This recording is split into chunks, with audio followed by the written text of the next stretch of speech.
Hello and welcome, live from New Delhi. You're watching DD India NewsHour. I'm Gautam Roy, and coming up over the next hour.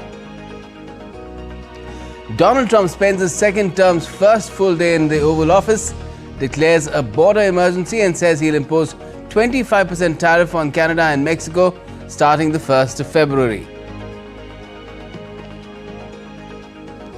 European Union Chief Ursula von der Leyen says at the World Economic Forum in Davos that she'll visit India soon in her first trip abroad of her new term to boost ties. Death toll mounts to 66 following a blaze at a northwest Turkish ski resort. Minister says 4 suspects have been held, including the resort's owner. 27 Naxals eliminated in a joint operation by security forces at the Odisha-Chhattisgarh border. Home Minister Amit Shah says left-wing extremism is breathing its last in India. And defending Australian Open champ Novak Djokovic beats world number 3 Carlos Alcaraz in a 4-setter to reach the men's singles semis.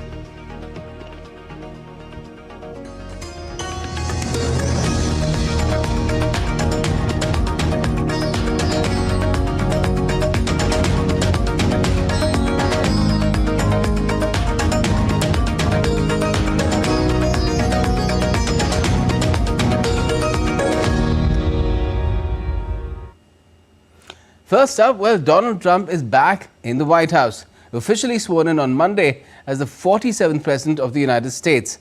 Calling the 20th of January Liberation Day, Trump declared in his inaugural address that the golden age of America begins right now. Experts are already warning that Trump's second term will come with big challenges both domestically and internationally.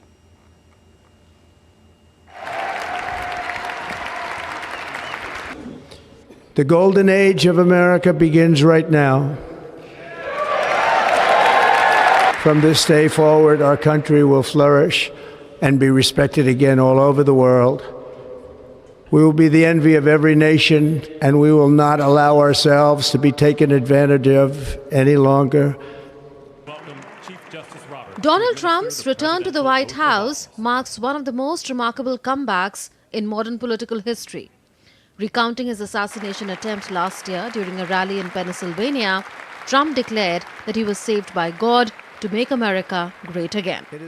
Over the past 8 years, I have been tested and challenged more than any president in our 250-year history, and I've learned a lot along the way. The journey to reclaim our republic has not been an easy one, that I can tell you. Those who wish to stop our cause have tried to take my freedom and indeed to take my life. Just a few months ago in a beautiful Pennsylvania field, an assassin's bullet ripped through my ear. But I felt then, and believe even more so now, that my life was saved for a reason. I was saved by God to make America great again. The speech echoed many of the themes he sounded at his first inauguration in 2017 when he spoke darkly of the American carnage of crime and job loss that he said had ravaged the country. We will be proud, we will be strong, and we will win like never before. We will not be conquered, we will not be intimidated, we will not be broken, and we will not fail. From this day on, the United States of America will be a free, sovereign, and independent nation. We will stand bravely, we will live proudly, we will dream boldly, and nothing will stand in our way because we are Americans. The future is ours, and our golden age has just begun. Experts are already warning that Trump's second term will come with big challenges domestically and internationally. Inflation, job creation, and workforce concerns are just a few of the major issues on his plate. With inflation still a major worry for many Americans, Trump is expected to focus on reducing government spending and boosting domestic energy production. Geopolitical issues like tensions with China or the Ukraine war require Trump to outline a strong but measured foreign policy approach, addressing both national security and economic concerns. Trump's inauguration completes a triumphant comeback for a political disruptor who survived 2 impeachment trials, a felony conviction, 2 assassination attempts, and an indictment for attempting to overturn his 2020 election loss. It's a bold start for Trump 2.0. Now all eyes will be on whether he can truly deliver on his promise of a golden age for America. Bureau Report, DD India. And soon after being inaugurated, Trump signed off on a stack of executive orders withdrawing the US from global commitments related to the climate and health, initiated his crackdown on immigration and birthright citizenship, and also went forth in undoing several other Biden administration initiatives, apart from pardoning nearly 1,600 US Capitol rioters. Take a look. Shortly after taking oath as the US President, Donald Trump issued a flurry of executive orders which will have far-reaching domestic as well as global impact. Trump also revoked 78 executive orders of his predecessor Joe Biden. He repealed diversity programs and reversed the ban on Chinese app TikTok. Trump has given the Chinese app 75 days to find a US-based buyer. Declaring a national emergency at the US-Mexico border, Trump said that he will send troops to secure the border and halt entry of illegal immigrants. I will end the practice of catch and release. And I will send troops to the southern border to repel the disastrous invasion of our country.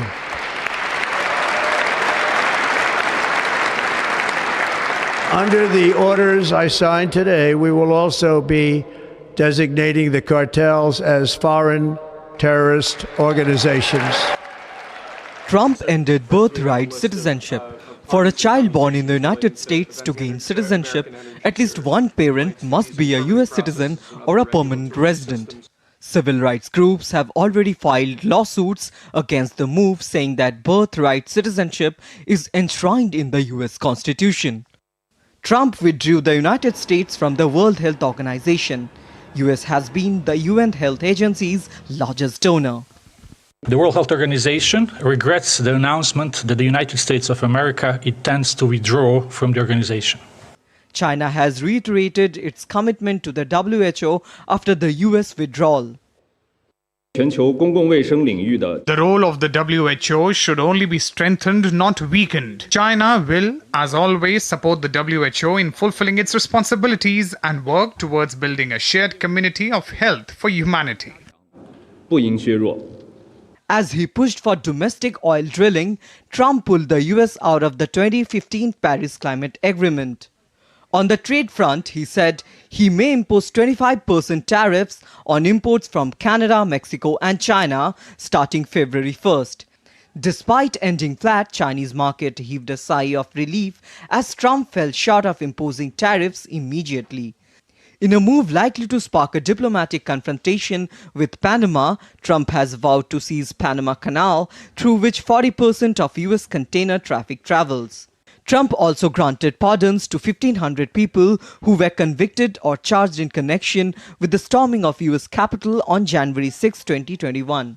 Issued unilaterally, executives do not require congressional approval, but they can be overturned by the Congress or challenged in courts.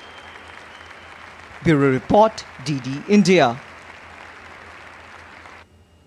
At the same time, the Trump 2.0 administration represents a renewed vision for America, focusing on bold America First policies aimed at strengthening the economy, securing borders and pursuing America First globally.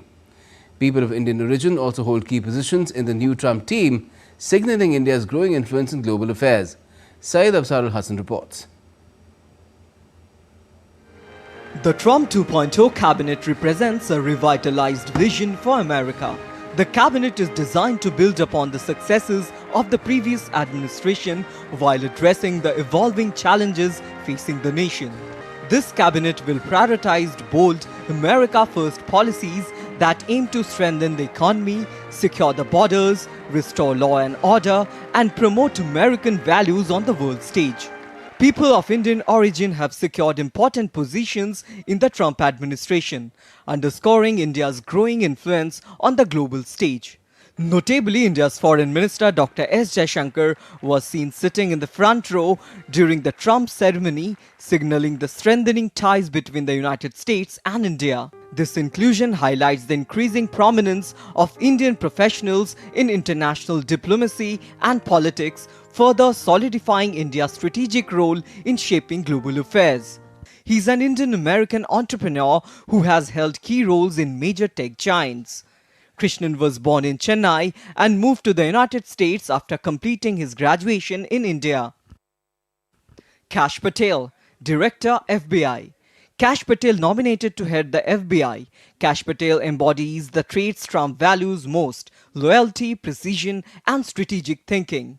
Born to Indian immigrants, Patel credits much of his success to the values instilled by his upbringing, particularly discipline and respect for justice. Bhattacharya is a respected physician and academic whose career has been shaped by his passion for public health. Harmeet K. Dhillon. Donald Trump has praised Harmeet Dhillon as a prominent election lawyer, recognizing her dedication to safeguarding election integrity and defending constitutional and civil rights. Let's have a look on the prominent members of Trump cabinet. Pete Hegseth, Defense Secretary. 44-year-old Hegseth is a military veteran who has expressed disdain for the woke policies of Pentagon leaders, including its top military officers. Marco Rubio, Secretary of State. Rubio, a US Senator, first Latino to serve as the nation's top diplomat. Rubio, 53, was arguably the most hawkish option on Trump's shortlist for the post. John Ratcliffe, CIA Director. Ratcliffe, who was Director of National Intelligence at the end of Trump's first term, would helm the Central Intelligence Agency in his second administration. Chris Wright, Energy Secretary. Wright, a top Trump donor, is the founder and CEO of Liberty Energy, an oilfield services firm based in Denver. Russ Vought, Office of Management and Budget Director. Vought, a key architect of Project 2025, a conservative plan to overhaul the government, will return as director of an agency that helps determine the president's policy priorities and how to pay for them. Scott Bessent, Treasury Secretary. As Trump's Treasury Secretary, Bessent would hold vast influence over economic, regulatory, and international affairs. Kristi Noem, Homeland Security Secretary. As Homeland Security Secretary, Noem would oversee a sprawling federal agency of 260,000 employees that handles everything from border protection to cybersecurity to transportation safety and disaster response. Tulsi Gabbard, Director of National Intelligence. Gabbard, a former Democratic member of Congress and an officer in the U.S. Army Reserve, was appointed by Trump to serve as Director of National Intelligence, where she would oversee 18 agencies tasked with intelligence gathering. Robert F. Kennedy Jr., Health and Human Services Secretary. Kennedy, an environmental activist who has spread misinformation about the dangers of vaccines, is now poised to lead the top US health agency.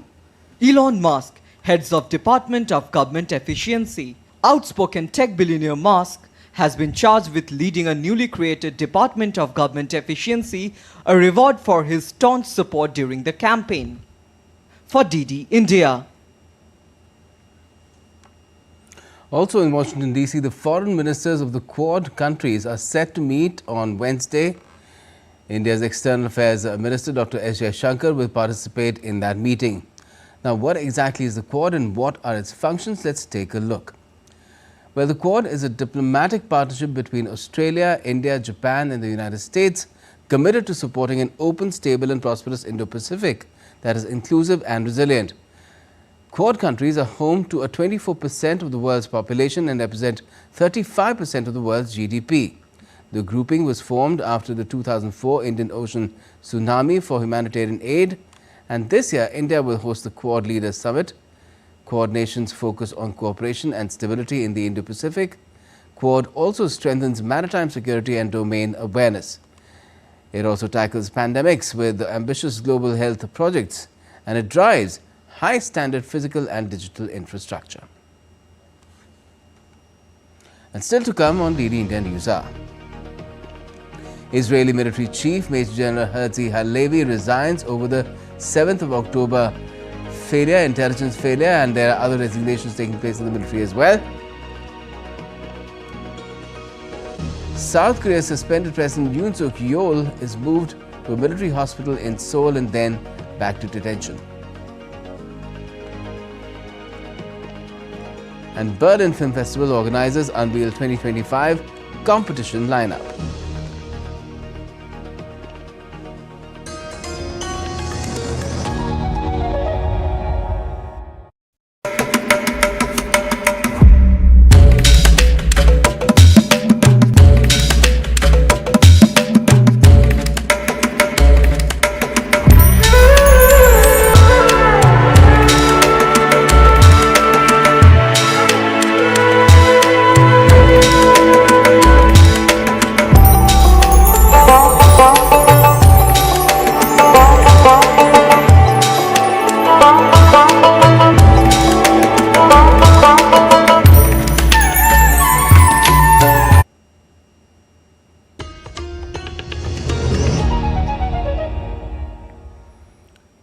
Welcome back. You're watching DD India NewsHour. I'm Gautam Roy. Now, amid political unrest, South Korea's impeached President Yoon Suk Yeol appeared before the Constitutional Court, rejecting accusations that he had ordered the use of force against lawmakers during his martial law declaration. DD India's Rahul Upadhyay has more.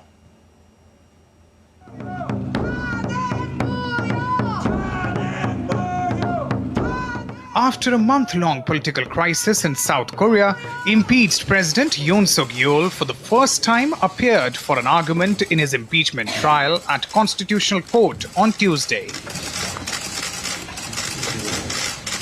During his trial, Yoon denied ordering the military to drag out lawmakers from the country's parliament to prevent them from voting down his declaration of martial law. He also said that he had not intended to disable parliament's function because he was fully aware such an action would lead to an indefensible crisis. If the decision to lift the martial law made on the night of December 3rd and 4th was stopped by deploying the military, does it mean that there would no longer be any other demands to lift martial law and that it would simply continue indefinitely? I don't believe that to be the case. Yoon's lawyer, Cha Gi-wan, has also denied testimony by military commanders involved in the martial law declaration that Yoon and his top aides ordered the arrest of some members of parliament who had politically clashed with the president. Kind of order from Yoon to arrest ruling People Party leader Han Dong-hun or National Assembly Speaker Woo Won-sik. Furthermore, Yoon has certainly never issued the absurd directive to kill the ruling People Party leader Han. I have no other things to say of how completely unjustifiable it is to use such ridiculous fake news as grounds for impeachment.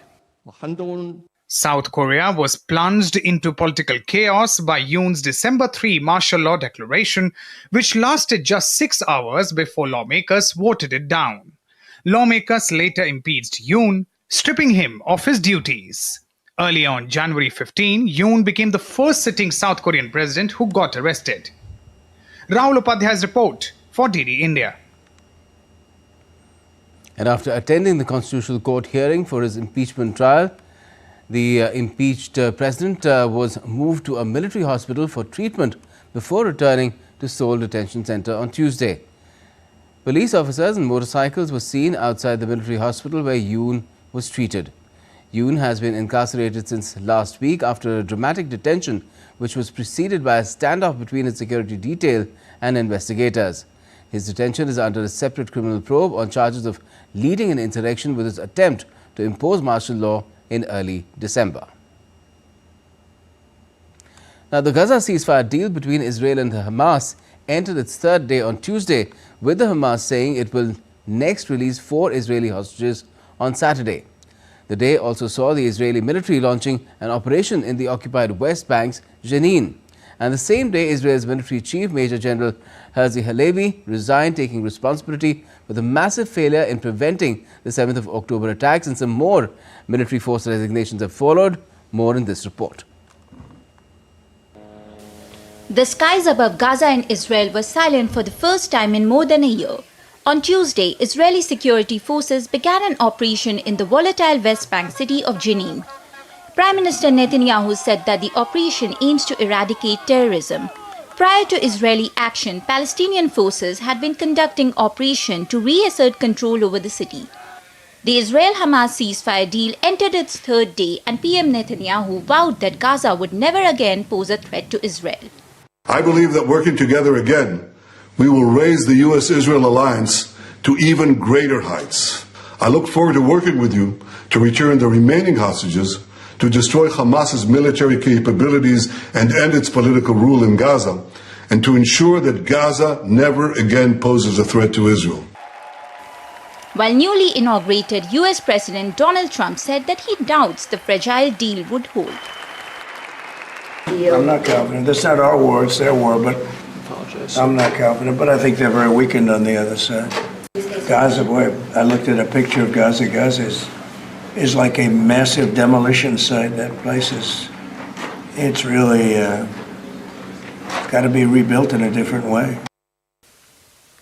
However, White House on Monday revoked sanctions imposed by the Biden administration on far-right Israeli settler groups and people accused of violence against Palestinians.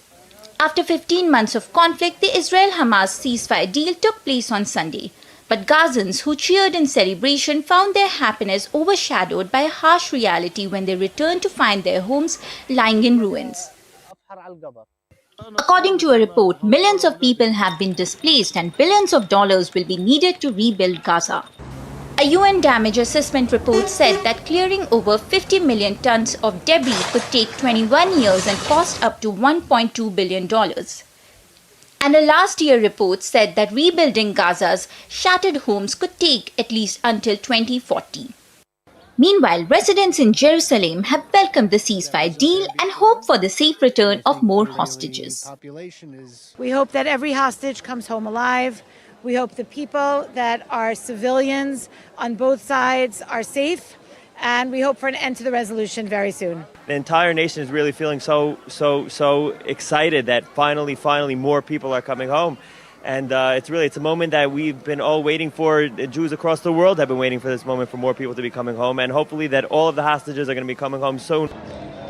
Hamas is set to release more than 90 hostages over the coming weeks as part of the truce deal.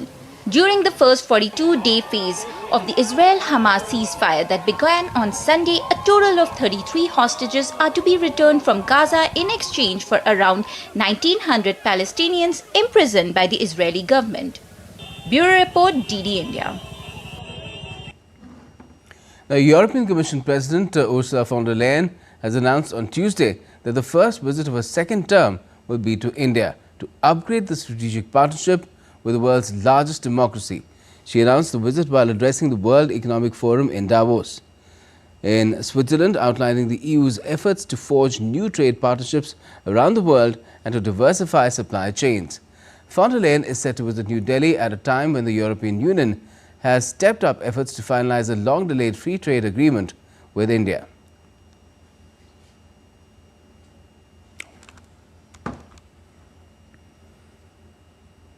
And on day 2 of the World Economic Forum annual meeting in Davos, European Commission President Ursula von der Leyen warned of the risk of a global race to the bottom using economic tools such as sanctions, export controls and tariffs. She said it is no one's interest to break the bonds of the global economy and strongly advocated for global cooperation to face upcoming challenges. Here's more. On the second day of the 55th World Economic Forum annual meeting at Davos in Switzerland, European Commission President Ursula von der Leyen warned against a race to the bottom on global trade. She said the world economy had started fracturing along new lines. Amid talks about US President Donald Trump's threat to impose sweeping tariffs, von der Leyen said it was in no one's interest to break the bonds in the global economy. In this spirit, we will need to work together to avoid a global race to the bottom, because it is in no one's interest to break the bonds of the global economy. Rather, we need to modernize the rules to sustain our ability to produce mutual gain for our citizens. Ursula von der Leyen said that the EU wants closer cooperation with the US, but the European grouping will be pragmatic and will always stand by its principles. Our first priority will be to engage early, discuss common interests, and be ready to negotiate. We will be pragmatic, but we will always stand by our principles. Trump's presidency brought mixed feelings from business representatives attending the forum. What he says, but what effect overall to the world, it's still in questions. So I just hope everything for the best, not just only one country, but the whole global countries. I think from economy and like startups and like businesses, it's also good. So we are super excited about it. World Economic Forum president said President Trump has brought fresh interest in the annual gathering of business and political leaders. I think it has increased the interest in Davos because people feel they need to come together to better understand what is on its way. German Chancellor Olaf Scholz vowed to defend free trade as the basis of prosperity a day after US President Donald Trump promised tariffs and taxes on trade partners. Isolation comes at the expense of prosperity. We will defend free trade as the basis of our prosperity together with our partners. Themed Collaboration for the Intelligent Age, the 5-day event brings together nearly 3,000 participants from various regions and industries to discuss issues from 5 pivotal areas: reimagining growth, industries in the intelligent age, investing in people, safeguarding the planet, and rebuilding trust. President Trump will address the meeting virtually on Thursday. Raghav Kumar Jha, reporting for DD India.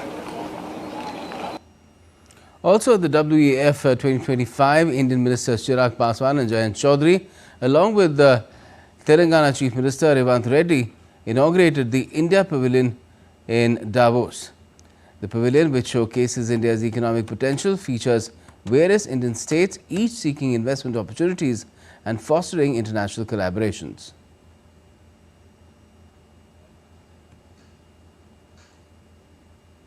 Further, India's Minister for Food Processing Industries, Chirag Paswan, said that India has been very clear in terms of global collaboration, and India's representation at Davos every year asserts its commitment for this collaboration. Our commitment towards the global collaboration, where we want the whole globe, whole world to progress together. My Prime Minister is also very clear with his vision when he talks about India. We want to present India at an international market where we can help each other with new technologies, with new collaborations. And Chief Minister of the Indian state of Maharashtra, Devendra Fadnavis, on Tuesday inaugurated the Maharashtra Pavilion in Davos. The pavilion aims to welcome the world to Maharashtra. The CM was also accompanied by State Industries Minister Uday Samant. Further, at Davos, the government of Maharashtra signed 2 MOUs, one with the Kalyani Group in the sector of defence and steel, also electric vehicles, another with Reliance Industries Limited in the defence sector. Devendra Fadnavis, along with the heads of the companies, witnessed the signing of documents. And the Indian state Andhra Pradesh Chief Minister N. Chandrababu Naidu highlighted the goal of zero poverty at a CII session in Davos. Now, a fire at a ski resort hotel in northwest Turkey's Bolu Mountains killed at least 66 people and left several others injured on Tuesday. The blaze broke out around 3:30 in the morning local time in the hotel's restaurant, forcing panicked guests to jump out of the windows in the middle of the night. Several fire engines surrounded the charred building as authorities launched an investigation into the cause of the fire. Turkey's Interior Minister provided the latest toll, reporting that more than 250 rescuers were at the scene. Additionally, Justice Minister Yilmaz Tunç has said the Turkish authorities have detained 4 suspects, including the hotel's owner. The fire has been put out. Cooling efforts are continuing. As a result of the room-by-room inspection that was done by a firefighter and National Disaster Response Authority, crews in the areas where cooling efforts have been completed, we have expressed that we lost 66 lives. I offer my condolences to the families of those citizens who lost their lives, their close ones, and our saintly people. British Prime Minister Keir Starmer has said that murder of 3 young girls in Southport last July shows that Britain faces a new type of terrorism threat in the form of extreme violence perpetrated by loners who were inspired online. British teenager Axel Kubana pleaded guilty to the murders on Monday following the knife attack at a Taylor Swift-themed dance event last year, a crime that led to days of violent riots. The blunt truth here is that this case is a sign. Britain now faces a new threat. Terrorism has changed. In the past, the predominant threat was highly organised groups with clear political intent, groups like Al-Qaeda. That threat, of course, remains. But now, alongside that, we also see acts of extreme violence perpetrated by loners. And so if the law needs to change to recognise this new and dangerous threat, then we will change it, and quickly. And we will also review our entire counter-extremist system to make sure we have what we need to defeat it. Let's now take a look at some other stories making news around the world. Now, Prince Harry's legal battle against Rupert Murdoch's British newspaper group went to trial at the High Court in London on Tuesday. Harry is suing newspapers over alleged unlawful activities carried out by journalists and private investigators. Richard Linklater's new feature about a Broadway composer, a documentary about young people in war-torn Ukraine, and a homage to 1960s spy films were among the films unveiled on Tuesday as part of the 2025 Berlin Film Festival's competition lineup. A blast at the port of Barcelona has killed a person and affected another in the region of Catalonia. The explosion took place during maintenance work at the port where chemical products were loaded. Meanwhile, the fire has been put out by firefighters. And still to come on DD India NewsHour. We'll be speaking with our expert guest about Donald Trump's executive orders blitz and its possible fallout in the US and world over. India's 76th Republic Day preparations take centre stage in capital Delhi ahead of the 26th of January celebrations. And Indian actor Saif Ali Khan is discharged from hospital 5 days after a home invasion stabbing.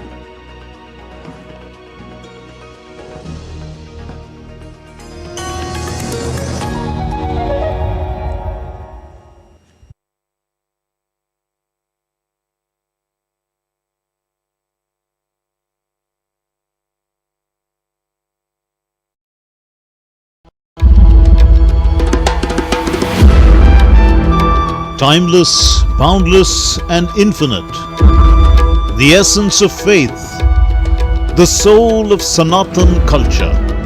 From the sacred confluence of Prayag, where divinity descends to earth. Witness the grandeur, the devotion, the magic. World's largest cultural and spiritual gathering, with over 450 million devotees expected to attend. Mahakumbh, India's greatest festival of faith. Exclusively on DD India.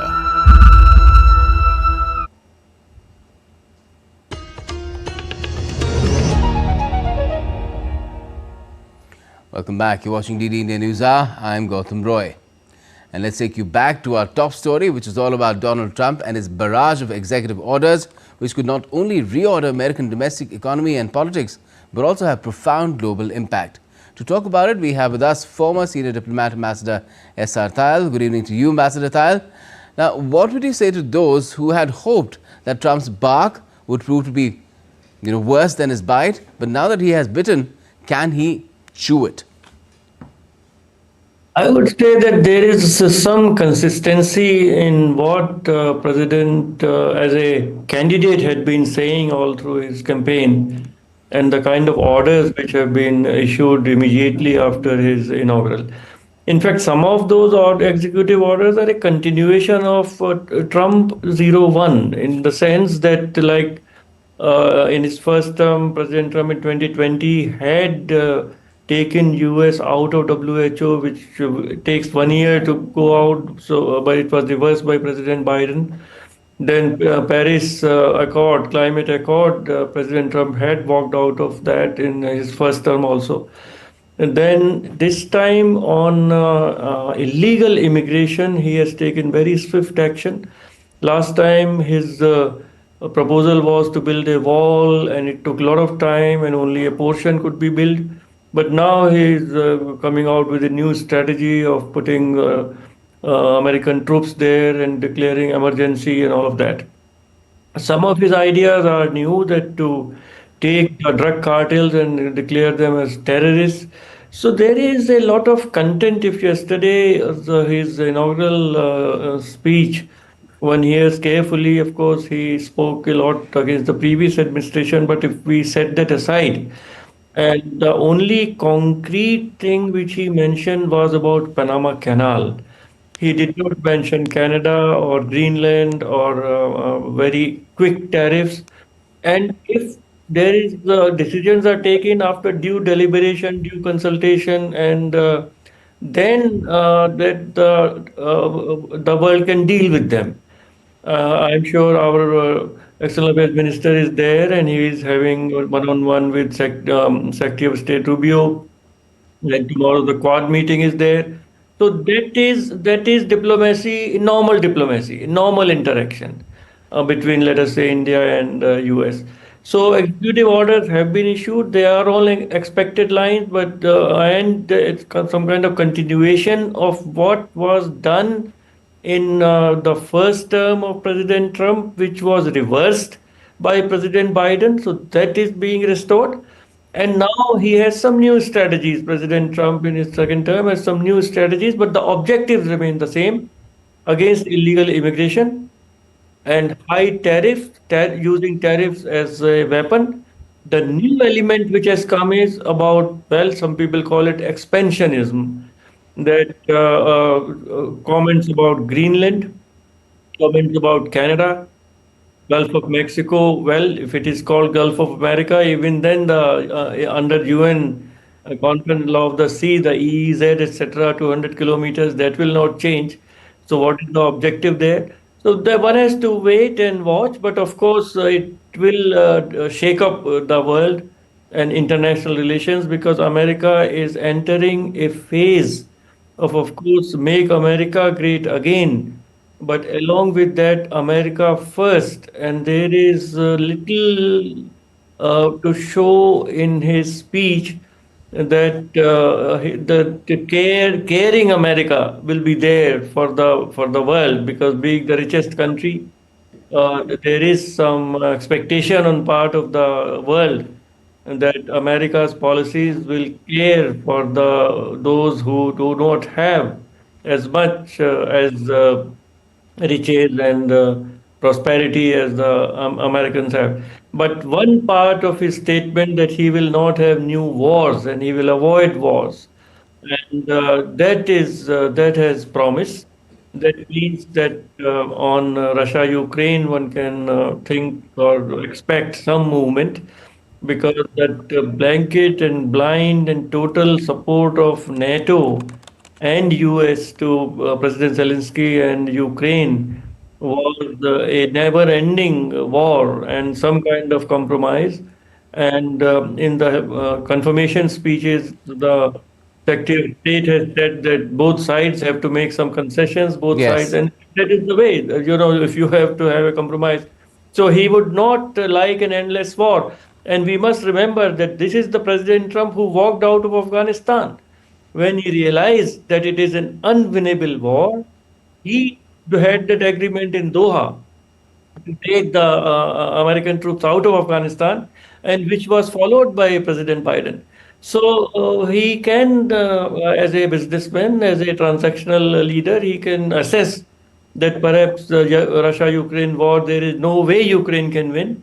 So better come to some compromise. So let us see how it goes. But he will shake up the existing beliefs, existing relationships, existing equations, not only with adversaries like China, but also with friends. I wanted to ask you about China, in fact, because China really has come up, within the 24 hours of his swearing in, only in the context of the Panama Canal. Whereas when you talked about tariffs, the highest tariffs were supposed to be imposed, if you look at his campaigning against China. But he's talked first about 25% tariffs against Canada and Mexico.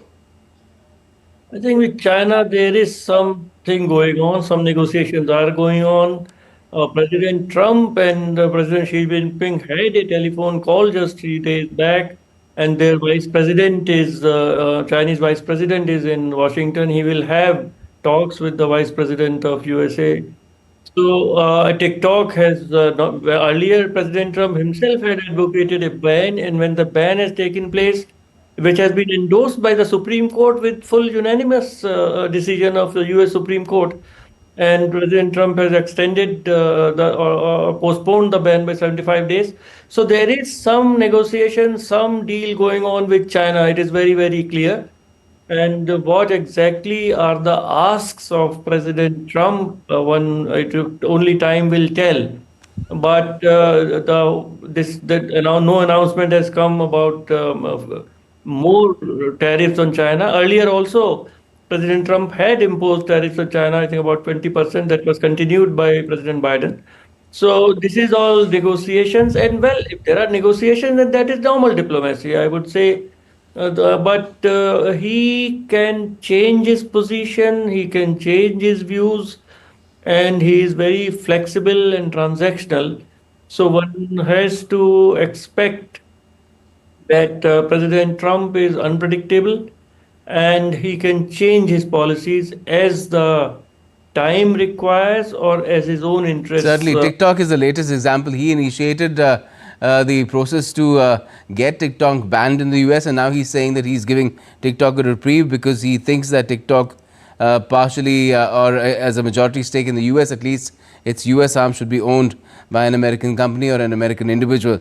But what do you make of the fact that a lot of these executive orders that he's issued and the steps that he's saying he's going to take could face challenges as well, not just a general resistance, but challenges which are legislative and challenges which are judicial? That is the normal process. Any executive order can be challenged in the court as well as by the Congress, but that process will take time, and it will become effective immediately. But that is the normal process in a democracy, and the rule of law will prevail, the procedures will prevail. So yes, there is unexpected actions by President Trump, but they are not really unexpected in the sense that he has been talking about them. And world, I think, is sort of prepared to deal with a unpredictable presidential term where America first and other countries' concerns may not have any weightage in American decision making. But America is, of course, president is all powerful, but there is a Senate, there is a Congress, there are judiciary, there are NGOs, there are all kinds of other centers of influence where their decisions, their opinion matters in a democratic system. And do you feel that in general, India and US relations will remain on the ascendance, or will there be some hiccups along the way? Except on the issue of tariff, there is really no point of friction between whatever President Trump has been saying as a candidate, that his expectations are. And of course, there is a segment of about 70,000 perhaps Indian illegal immigrants there, but they will face whatever the local laws are, and I don't think that can be really should become an irritant between India and US relations. And again, see, President Trump has 200 things on his plate. Yes. So India-US relations will really be driven at a level lower than him, because India is not on his radar. All his statements in his presidential as a campaign speeches yesterday in actual speech, they were not mentioned, and that is a good thing.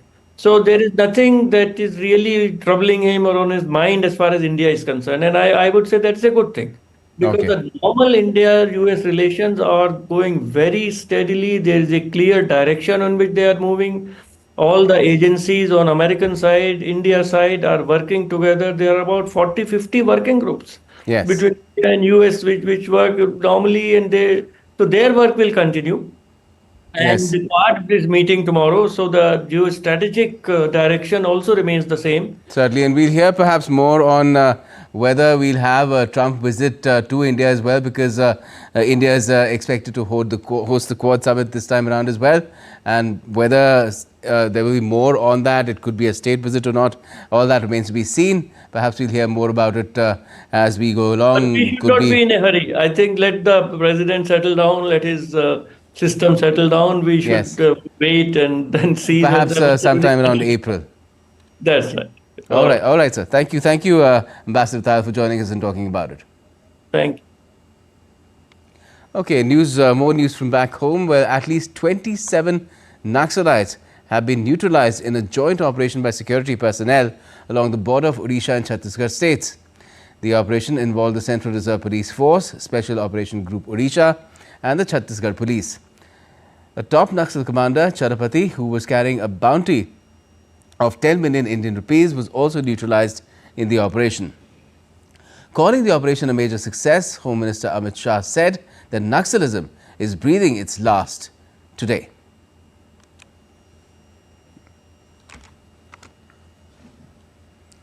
Now, as India gears up to celebrate its 76th Republic Day on the 26th of January, preparations for the Grand Parade have been on at full swing in the national capital, Delhi.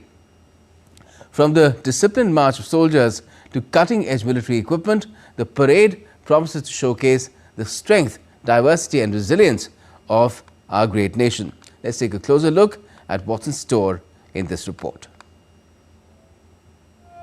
In the chilly winter mornings of New Delhi, the Indian Armed Forces are in the final stages of their rigorous preparations for the Republic Day Parade. A harmonious blend of tradition and technology will be on full display, highlighting the valor and history of the nation's defenders. Leading the parade will be the 6 marching contingents of the Indian Army, each representing a legacy of courage and sacrifice.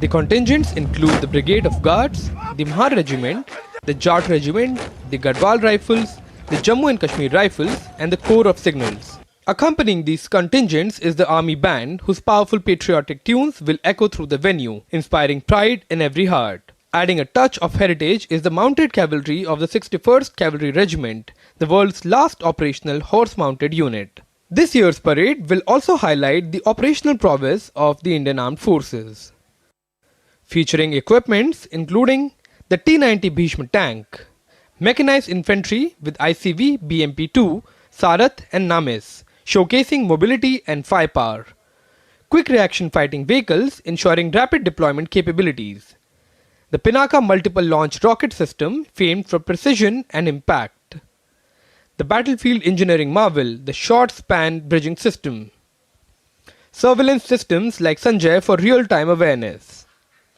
Adding to this impressive lineup are advanced systems like the Akash Air Defense Weapon System, the indigenous BrahMos missile system, and the Grad BM-21 rocket launcher, reflecting the nation's strides towards self-reliance under the Atmanirbhar Bharat initiative. This year's Republic Day is not just a celebration of military might, but also a testament to India's innovation, progress and indomitable spirit. Akshay Dongre, DD India. Manipur, Meghalaya and Tripura celebrate their foundation day each year, marking a historic occasion when they attained full statehood. This significant milestone symbolizes their transformation into integral and empowered constituents of the Union of India.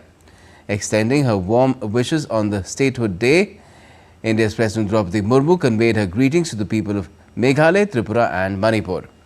Prime Minister Narendra Modi also greeted the people of Manipur, Meghalaya and Tripura on this special occasion.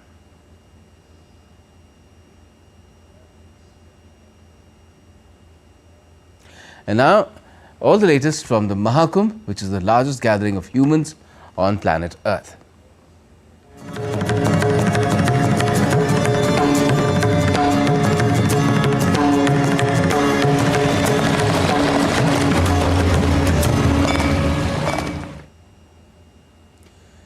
Now, scores of national and international organizations are coming together to make the Mahakumbh a fruitful experience for devotees. ISKCON is one such organization which is ensuring that no devotee remains hungry. It's serving free meals to more than 50,000 pilgrims every day through its mega kitchen. DD India's Deepika sends us this report from Ground Zero.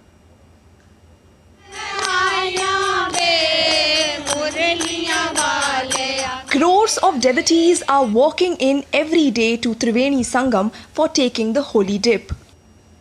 To ensure that none of the devotees remain hungry, many organizations have come together to serve free food or prasadam.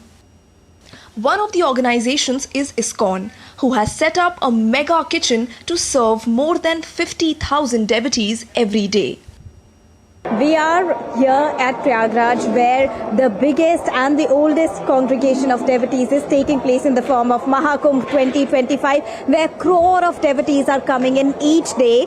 Now we are going to take a deep dive into how millions of people are being served, that too for free. Behind me you can see all the ladies here who are sitting here and doing the selfless work of preparing and cooking the food for the millions of devotees. The management ensures that the food is clean and tasty. At the same time, they are adding nutritional value to the meals of devotees, considering the cold weather conditions. At this level, every day we're distributing around 1 lakh meal, and on the weekend, on the Isnan day, it goes more and more. In fact, on the day, a few days back, in fact, when there was too much rush, basically on the day of Makar Sankranti, we distributed 2 to 3 lakh meal. The sumptuous meal is not only helping the devotees in enjoying free and healthy meal, but also ensuring that the purpose of charity at the Mahakumbh is fulfilled. And this is how ISKCON is serving millions of people through this 45-day mega congregation of devotees at Mahakumbh in Prayagraj. With camera person Shiv Suman, this is Deepika reporting for DD India from Prayagraj. Let's now take a look at other stories making news in the country as well. Now, Justice Devendra Kumar Upadhyay took oath as Chief Justice of the Delhi High Court on Tuesday. Delhi's Lieutenant Governor V.K. Saxena administered the oath of office to Justice Upadhyay at Raj Nivas. Justice Upadhyay previously served as Chief Justice of the Bombay High Court. India's Petroleum Minister Hardeep Singh Puri addressed the 3rd International Symposium for Thriving Eco-Energy in Mobility, a key initiative under Bharat Mobility 2025 at Bharat Mandapam in New Delhi. Indian film actor Saif Ali Khan returned to his residence after he was discharged from the Leelavati Hospital in Mumbai. The actor was admitted there after being stabbed by an intruder at his residence in the early morning of the 16th of January.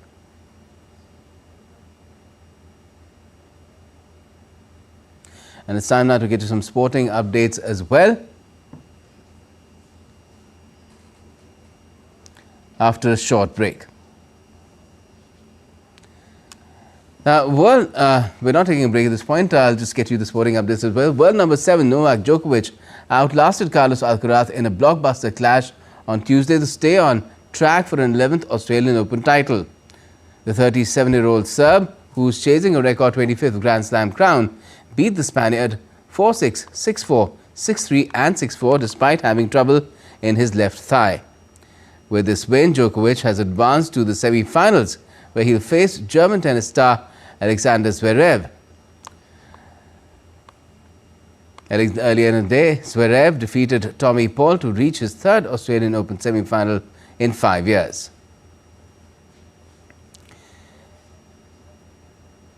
Meanwhile, Aryna Sabalenka kept her historic Australian Open hat-trick on track Tuesday as she battled past Russian 27th seed Anastasia Pavlyuchenkova in the quarterfinals. The world number 1 will now face Spain's Paula Badosa for a place in the final.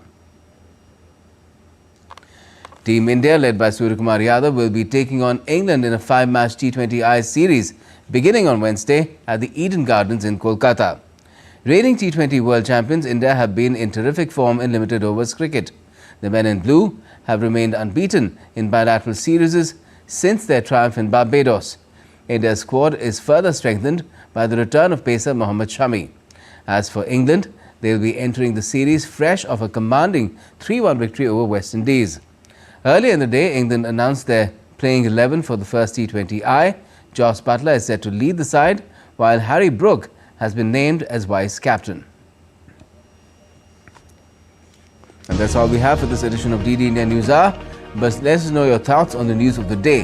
And for those on the go, you can get all the latest news and updates from India and across the world on DD India's mobile app.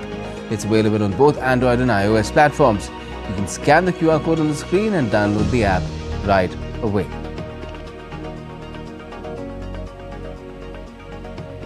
And we'll be back with more news as it breaks here on DD India.